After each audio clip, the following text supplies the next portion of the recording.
جی break کے بعد ایک دفعہ پھر آپ کو خوش آمدید کہتے ہیں. پاکستان اور افغانستان کے درمیان یہ جو سرحدی جھڑپیں جاری ہیں اور آلموسٹ ایک جنگ کی سی صورتحال ہے، تو اس کا نیچرلی بہت زیادہ امپیکٹ تمام شعبوں کے اوپر ہوتا ہے، اور خاص کر کے جو پاکستان کی معیشت ہے اس کے لیے یہ بالکل بھی ایک اچھی خبر نہیں ہے.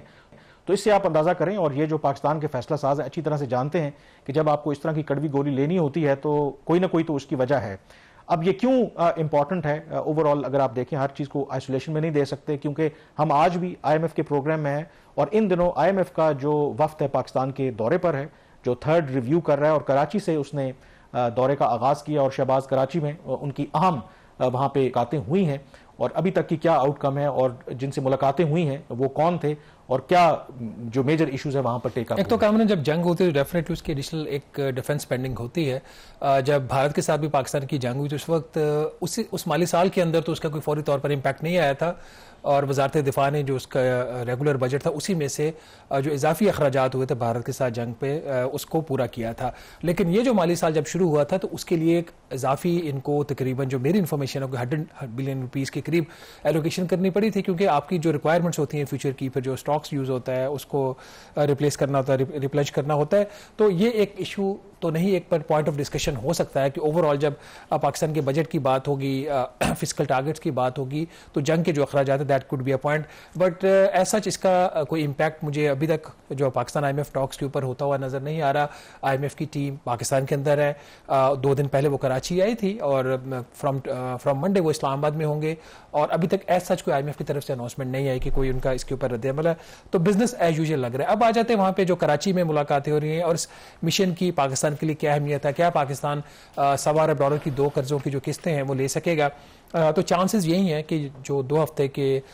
مذاکرات ہوں گے اس کے بعد امید ہے کہ پاکستان اور آئی ایم ایف کا ایک سٹاف لیول ایگریمنٹ جو ہے وہ ہو سکتا ہے، کیونکہ بہت زیادہ کوئی ان کے جو ٹارگٹس ہیں مس نہیں ہے. 1-2 کے علاوہ energy still remains a concern, taxation remains a concern.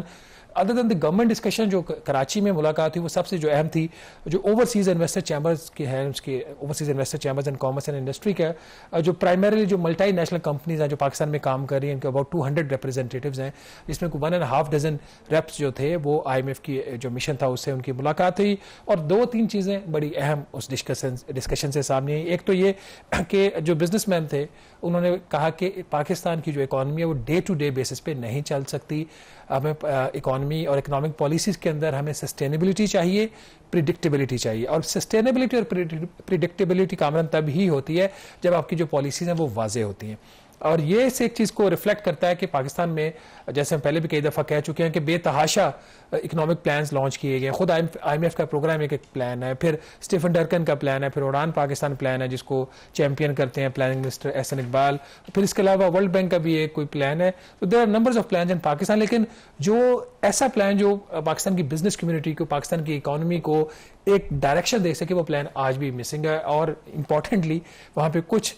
جو لوگ تھے انہوں نے اس بات کا بھی ذکر کیا کہ اکنامک پلان کے ساتھ ایک اچھی اکنامک ٹیم کا بھی ہونا ضروری ہے. تو اسی کانٹیکس کے اندر ڈسکشن ہوئی، اور بزنس کمیونٹی نے یہ کہا کہ اونلی وے کہ پاکستان کی اکانومی سروائیو کر سکتی ہے لانگ ٹرم میں، ہمیں ایکسپورٹس کو، برآمدات کو بڑھانا ہے، جس کے لیے انہوں نے کچھ جو ٹیکس انسینٹیوز کی جو بات تھی اس کی بات کی کہ آئی ایم ایف کو چاہیے کہ ٹائم باؤنڈ جو ہے وہ ٹیکس انسینٹیوز دیں تاکہ ایکسپورٹ بڑھ سکیں. جو ایگزسٹنگ پالیسیز ہیں اس سے تو پاکستان کی ایکسپورٹ جو ہے وہ نہیں بڑھیں گی. تو یہ میرے خیال میں ایک اچھی اپرچونٹی بھی تھی جو بزنس مین ہے، کیونکہ بزنس مین اکثر جو شکایات وہ حکومت سے کرتی ہے، اور حکومت کی مجبوری ہے جب آئی ایم ایف کی شرائط پر وہ عمل درآمد کر رہی ہوتی ہے، جب وہ ٹیکسز لگاتے ہیں، سب کچھ کرتے ہیں، تو وہ کہتے ہیں دیکھیں بھئی ہمیں تو آئی ایم ایف کہہ رہا ہے. تو ڈو یو تھنک کہ اس میٹنگ کا کچھ حکومت کو فائدہ ہو سکتا ہے کہ شاید جو ڈائریکٹ جو سٹیک ہولڈرز ہیں ان کا اگر پرسپیکٹیو سنیں گے، اور پھر حکومت بھی ان سے کہے گی کہ دیکھیں ہم نے ٹھیک ہے آئی ایم ایف کے پروگرام میں سخت شرائط کے اوپر عمل درآمد بھی کرنا ہے، but at the same time ہم نے اپنی معیشت کو بھی چلانا ہے کہ بے شک چلیں جو معیشت کا پہیہ ہے اس کی سپیڈ 100 پہ بے شک نہ رکھیں، چلیں 50 پہ تو رکھیں، چلانا تو ہے ہم نے، 25 کروڑ کا یہ ملک ہے. دیکھیں کامران، ہم پاکستان کی بیوروکریسی کی تو بات کرتے ہیں، آئی ایم ایف اور ورلڈ بینک کی جو بیوروکریسی ہے وہ پاکستان کی بیوروکریسی سے بھی بڑی بیوروکریسی. یہ بھی اسٹیٹس کو کی فورسز ہوتی ہیں، انہوں نے اپنے جو اہداف ہوتے ہیں اسی کے اندر رہتے ہوئے انہوں نے کام کرنا ہوتا ہے. اوور آرچنگ جو پرنسپل ہوتا ہے، ڈائریکشن ان کو واشنگٹن سے مل جاتی ہے، یہ اسی کے اندر چلتے ہیں. اب اس کے اندر 2-3 بڑی گلیئرنگ قسم کی ایگزامپلس آئیں. جیسے ایک جو ریپ تھے کمپنی کے، بڑی ملٹی نیشنل کمپنی کے جو پاکستانی بیسڈ ہیں، کہ جی ان کا جو افیکٹو ایک بزنس کا ان کا جو کمپوننٹ افیکٹو جو انکم ٹیکس کا ریٹ ہے وہ 89% ہے.